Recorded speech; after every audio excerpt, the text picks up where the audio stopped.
Good afternoon, everyone, and welcome to A Time with Him.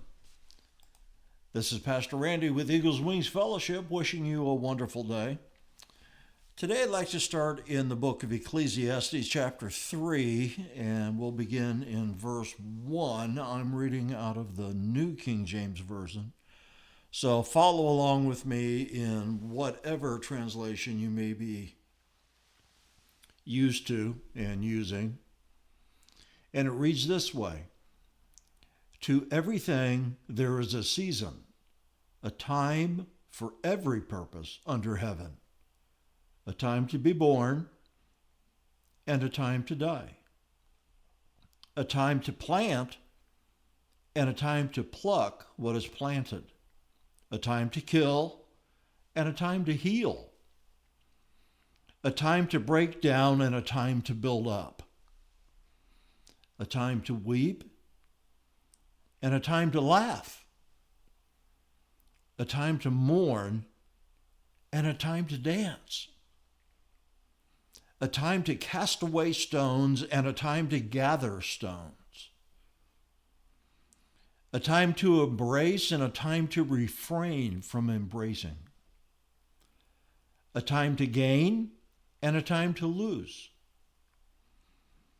a time to keep and a time to throw away, a time to tear and a time to sow,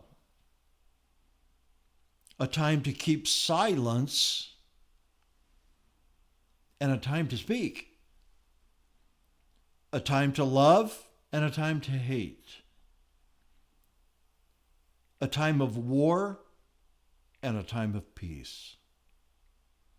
And I'll stop there. You see,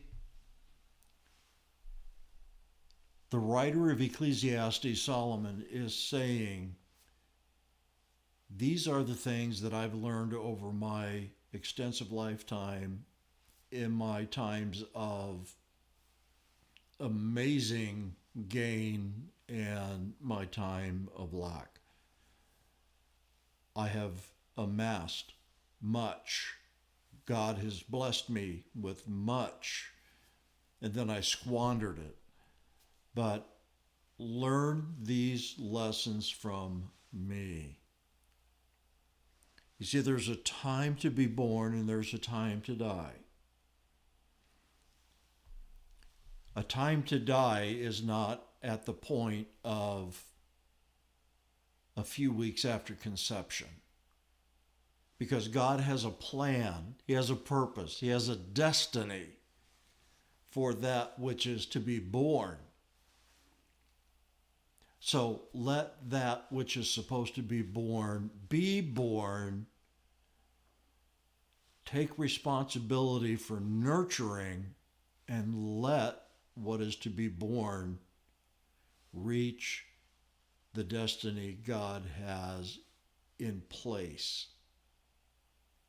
And let that being, that boy, that girl, grow into the image and likeness of Christ. It says there's a time to plant and a time to pluck what is planted.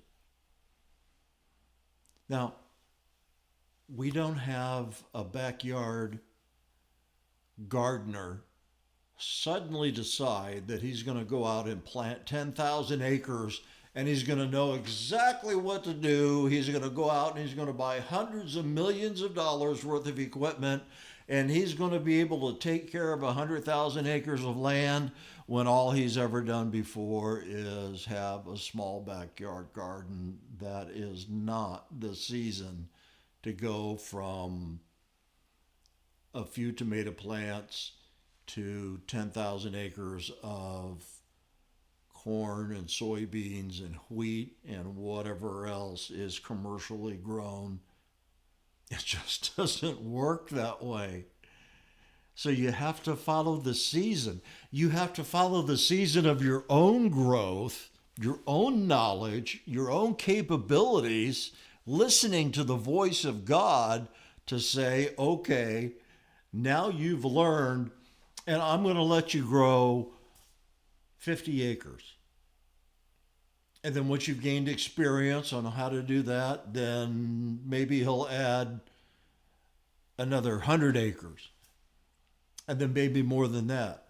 And then maybe one day you'll be this huge commercial farmer who has a lot of people working for him, a lot of equipment to get things done. But you see, it has to be done in God's season.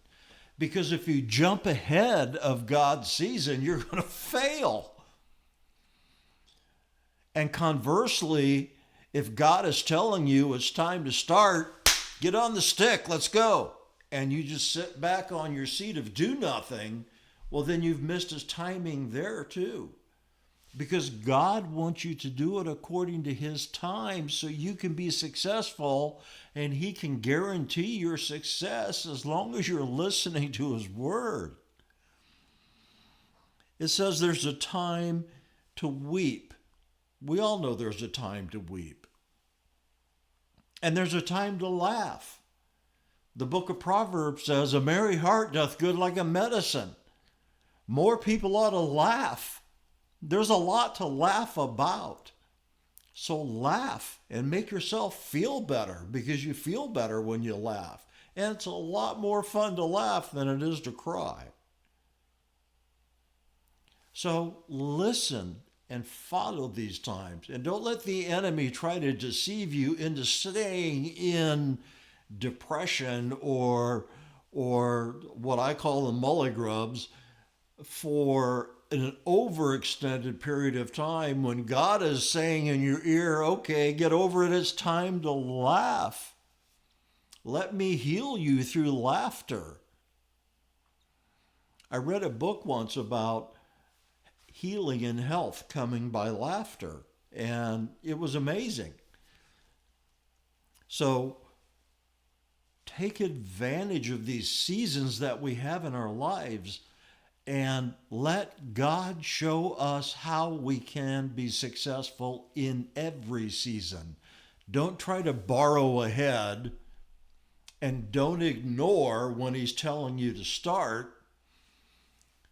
Stay tuned in to his voice and let him lead you into the success he has for you, not a preconceived notion of success that you have that makes you want to jump ahead of his time plan. You're going to fail.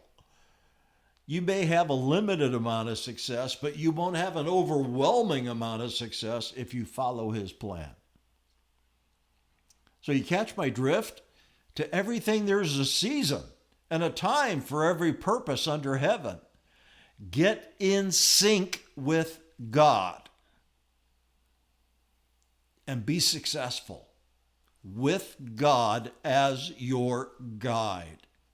And the place to start is accepting Jesus and following him. For God so loved the world that he gave his only begotten Son, that whosoever would believe in him would not perish but have everlasting life. There's a season.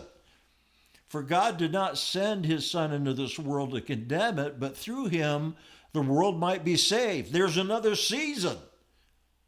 Follow the season. Get in step. Be like an infantry platoon. You're in lockstep when you're marching. Get in lockstep with God. And as you listen to him and he allows you to move forward in the things that he tells you it's time to move forward in, it's gravy. Okay? So that's what I have for today. I just wanted to share that with you. And God bless you. We love you. We appreciate you. And we thank you for liking, sharing, and subscribing, because that activates the algorithm. We all know that. And it helps us get the gospel out to more people. So thank you for doing those things. We love you. We appreciate you. And we will. See you next time. Have a great day. Bye now.